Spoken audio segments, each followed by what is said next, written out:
pilot, Kenji Terachi, had described it as being several times larger than his airplane, and his airplane had an elevator in it. A giant UFO, so big it made lights go out and froze elevators in Tokyo, floated over the city like a monster in the sky.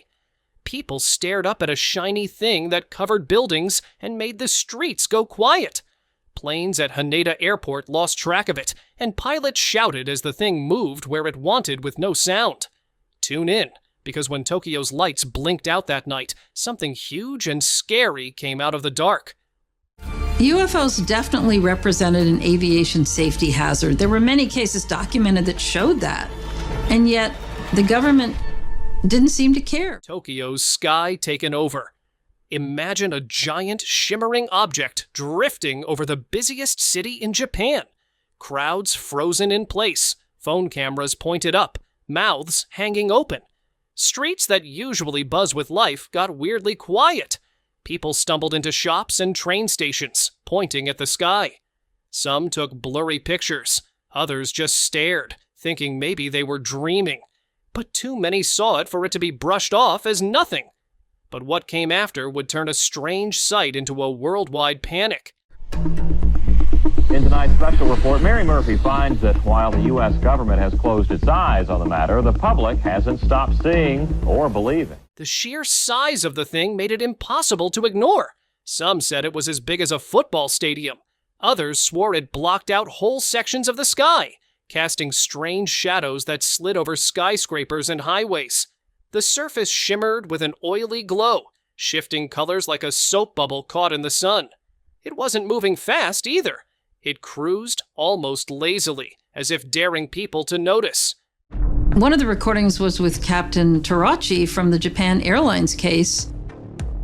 How long did it take to move from the 12 o'clock position? ものすごい早いですね。そこを私ずっと見てましたので、追求はできませんでした。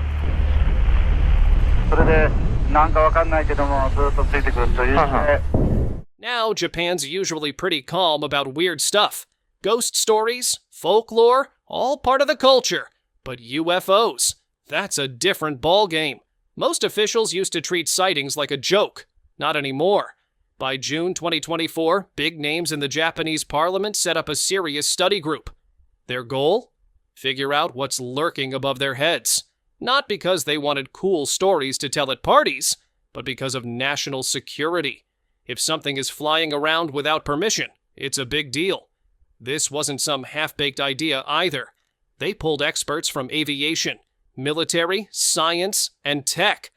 They started pulling together all the old reports people had laughed off. Pilots who stayed quiet for years stepped forward.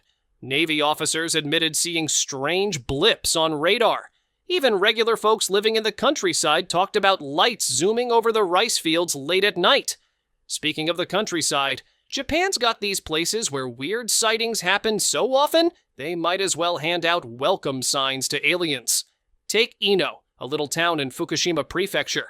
It's become a magnet for UFO lovers. They even built a UFO museum, a big dome that looks like it's ready to lift off any second. Inside, you'll find models, documents, photos, and all kinds of alien merch. Tourists come from all over, snapping selfies under saucer replicas and swapping wild stories with the locals. Then there's Ishikawa Prefecture, another hotspot where sightings pop up like mushrooms after rain. Local shops sell alien snacks. Streets have murals showing little green men waving hello. For some reason, strange things seem to happen there more than anywhere else. Some say it's the magnetic fields. Others blame secret government experiments hidden deep in the mountains. Plenty of folks, though, just shrug and keep their eyes on the sky.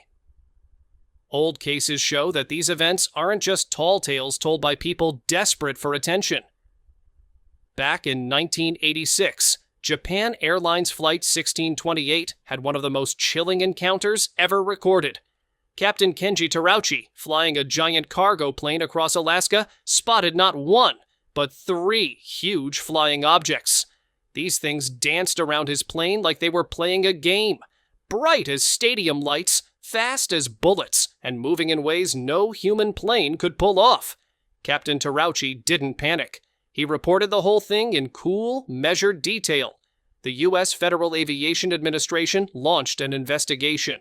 After months of back and forth, the final report mumbled something about planetary reflections, meaning they tried to blame the sighting on Jupiter and Mars shining a little too brightly.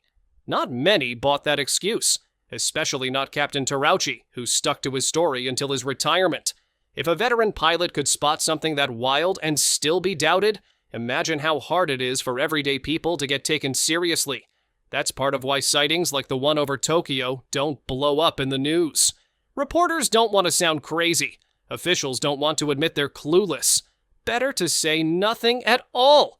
Tokyo isn't exactly a sleepy village where a few kids might prank the neighbors. It's a tech powerhouse, a place where news travels faster than light. If a UFO pops up there, there's going to be evidence. Tons of it. And even if mainstream media pretended not to see it, the internet didn't. Forums filled up with screenshots, eyewitness reports, and late-night confessions. And it's not like Japan's new UAP task force is filled with gullible rookies. These are trained experts who've seen everything from advanced drones to space junk. If they're scratching their heads, maybe it's time to rethink things. The timing of the Tokyo sighting is suspicious too. Around that same period, other countries were ramping up their own investigations. The United States had the Pentagon's secret UFO program leak. France reopened their aerial phenomena files. Even Brazil got in on the action. Was Tokyo's sighting just part of a global wave? Were more people looking up because they sensed something big was coming? The same applies to Tokyo. Even if the news brushed it off, the people who saw that giant object, people waiting for a train, shopping for groceries, or just taking a walk, still remember. The feeling of something massive overhead, casting strange shadows on the pavement, buzzing softly like a giant electric wasp. It's not the kind of thing you just shrug off. After the sky show ended, Tokyo's nights got even stranger. Since the night a metal giant stalked Tokyo. You have to wonder, too, why some places seem to get more attention from these unidentified visitors. Is it random? Or is there a method to the madness? Maybe certain cities give off signals we don't understand yet. Maybe the visitors are studying us, picking cities like Tokyo to see how a high-tech, crowded place reacts to something totally outside their control. Japan's growing obsession with UAPs hints that the country might be closer than most to unlocking a few of these secrets. When lawmakers start sniffing around for answers, it usually means they've seen things they can't explain away with science textbooks. The March 2018 Tokyo sighting might not have broken the internet, but it chipped another crack into the wall of denial. Whether it was a glimpse of alien tech, a secret experiment, or a glitch in reality itself, it left a mark. And the people who saw it, they're still looking up, waiting, wondering when the sky will surprise them again. From the emperor's backyard to party boats on the Sumida River, everyone was seeing the same thing. A giant flying stadium. A melted silver cigar? Take your pick. Whatever it was, it shimmered, pulsed, and looked like it had been dipped in liquid metal. The glow it threw off made the skyscrapers around it look like birthday candles.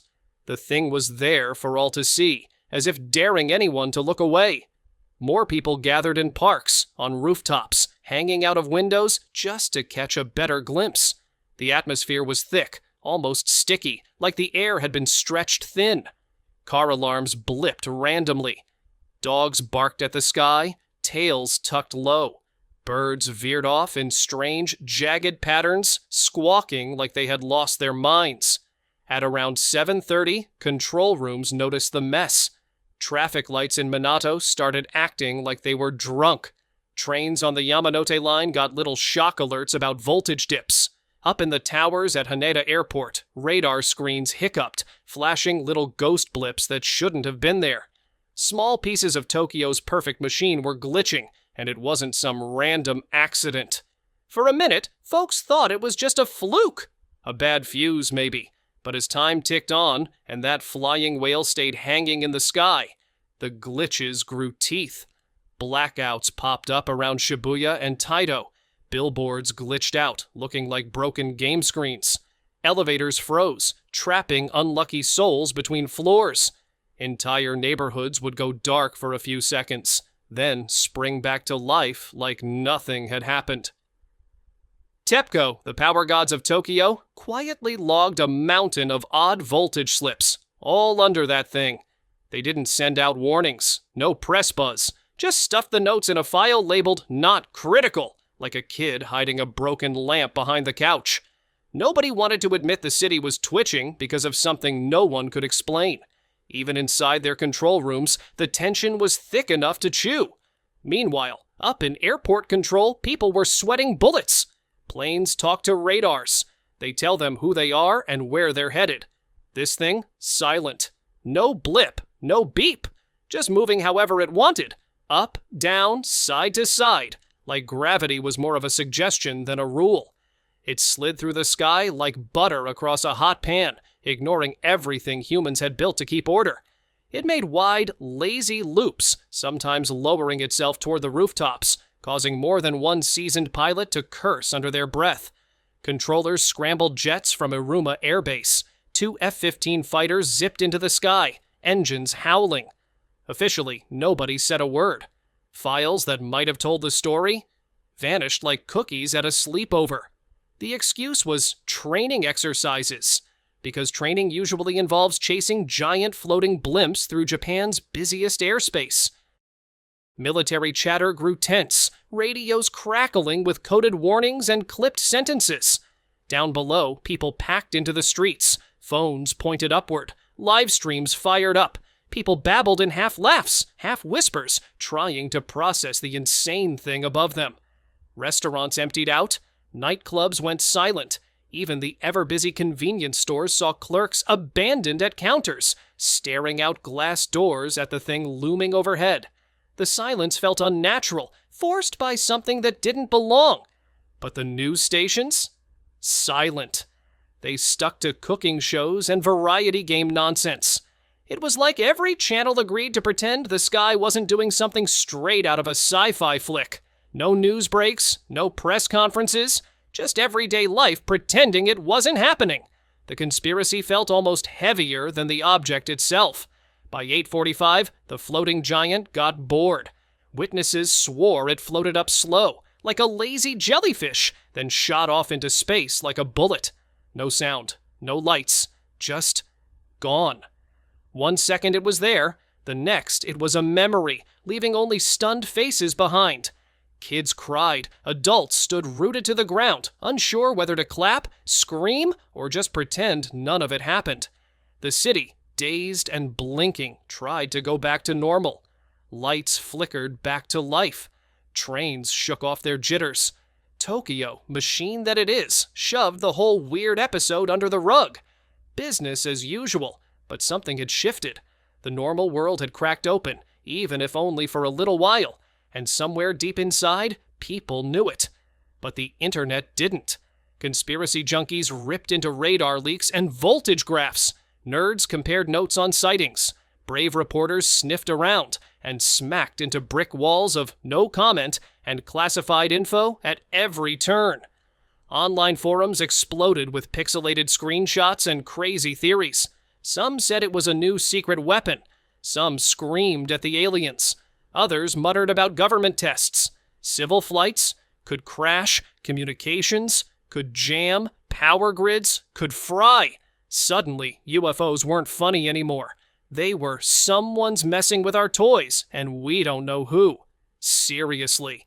And Tokyo wasn't going to laugh it off. They started pulling scientists, engineers, Air Force commanders, and even university professors into secretive meetings behind locked doors. For the people who saw it firsthand, there was no debate, no blurred memories, no maybe I imagined it. They remembered the strange shimmer, the way the air itself seemed thicker under that giant shape. They remembered the way their stomachs dropped, the way it felt like something up there was watching them right back. They remembered the smell in the air, almost like charged metal, and the way time itself seemed to stretch thin. Official papers? Locked up tight with boring labels and scary stamps. If you even know they exist, good luck getting your hands on them. The real story is hidden behind walls of silence, behind bored voices telling you there's nothing to see. The ones who looked up that night know. Tokyo's heartbeat skipped.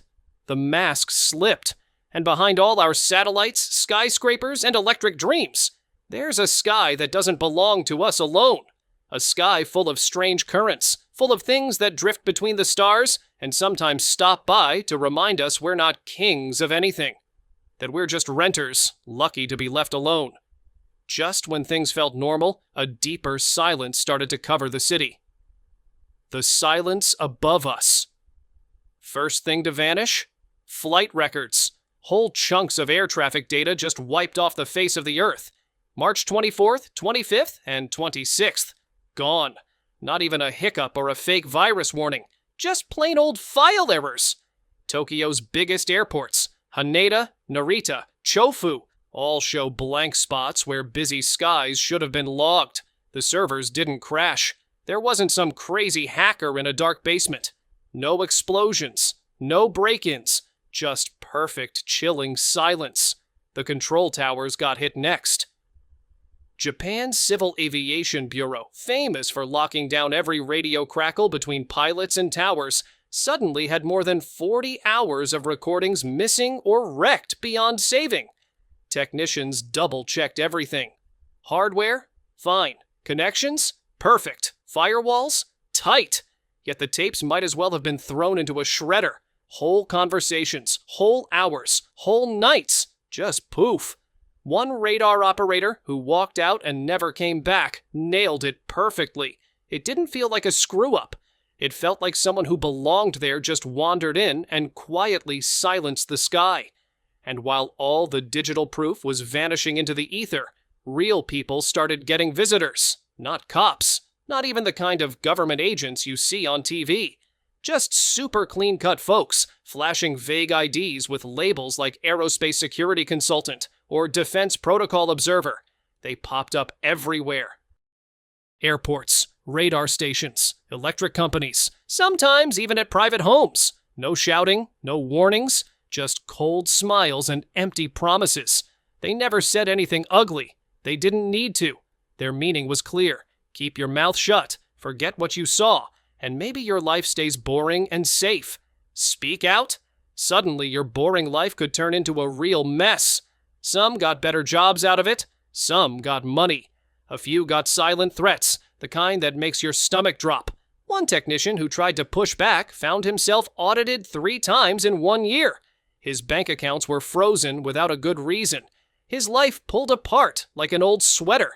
After that, he stopped talking. At Haneda Airport, the fear moved like wildfire.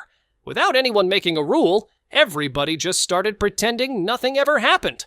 Workers who got too curious were quietly moved to tiny airports hours away from the city. The radar rooms started feeling like ghost towns, dead conversations, nervous glances, smiles that didn't reach anyone's eyes. But here's the twist nobody could ignore. It wasn't just Japanese hands cleaning the mess. Whispers started slipping out about foreign agents. Americans mostly. Brits too. Ghosts with fancy shoes and perfect hair who moved through high-security areas like they owned the place. They asked lots of questions. They gave 0 answers. No passports, no embassy records, no public footprints. They weren't tourists. They were cleaners. And whatever floated over Tokyo scared them too. Meanwhile, Tokyo's outside world kept spinning like nothing had happened. Daytime talk shows, loud idol concerts, neon lights, bullet trains whooshing past, business people rushing around. The city wore its usual mask, but underneath there was a hum, a buzzing tension, the kind you feel in your bones when a storm is close but still hidden beyond the hills. And if this mess feels familiar, that's because it is. New York, 1965. The blackout wasn't just a blackout. Belgium, 1989. Glowing triangles zipping through the night sky. Brazil, 1986. Fighters scrambled, and the radar screens went nuts. Every time, the same pattern. Evidence wiped, witnesses muzzled, big cleanups handled by people you never hear about on the news. If it had been a weather balloon or a stray drone, they could have tossed out a half-baked press release and called it a day. A dumb mistake, a glitch, a training exercise gone wrong. People would have shrugged and moved on. But this time, they burned every scrap. They crushed every whisper. They squeezed every leak before it could drip. The techs, the controllers, the tower crews who were on duty that night, they don't forget. They remember how the air turned heavy like syrup, how the lights flickered even inside thick concrete bunkers, how a deep, low hum seemed to crawl inside their chests, how something gigantic slid over the city, blocking out stars. And they remember the next part even more. The erasure, the ruthless sweep, the chilling silence, the realization that someone, somewhere, decided the public wasn't ready. That knowledge was more dangerous than ignorance. Tokyo that night got a brutal glimpse behind the curtain, and it wasn't just about governments or armies. It was about something older, bigger, and far outside our control. If they erased Tokyo's sky once, how many other nights have been wiped from history? Leave your opinion in the comments. Don't forget to like and subscribe for more.